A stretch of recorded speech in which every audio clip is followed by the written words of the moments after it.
Hello বন্ধুরা, তো বাংলার ভূমিতে গিয়ে আপনি সার্চিং বের করার জন্য আপনাকে রেডি রাখতে হবে খতিয়ান নাম্বার।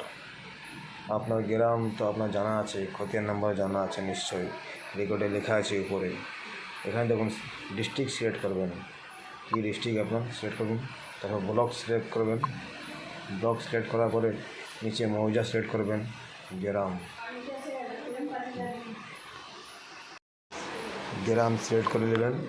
তারপরে এখানে একটা খতিয়ান নাম্বার দিবেন, খতিয়ান নাম্বার দিয়ে নিচে ক্যাপচা দিয়ে ভিউ হাত দিবেন, দেখবেন আপনার সার্চিং বের হয়ে যাবে। যদি আপনার রেকর্ড থাকে তো সার্চিং বের করা খুবই সহজ। তো এইভাবে সার্চিং বের করে নেবেন এবং সবাই যত লোকের ইচ্ছা আপনি বার করতে পারবেন নিজের মোবাইল ফোন থেকে বা কম্পিউটার থেকে। তো ফ্রেন্ড, আমার ভিডিও দেখার জন্য অনেক ধন্যবাদ। ভিডিওটি একটি লাইক করে পাশে থাকবেন।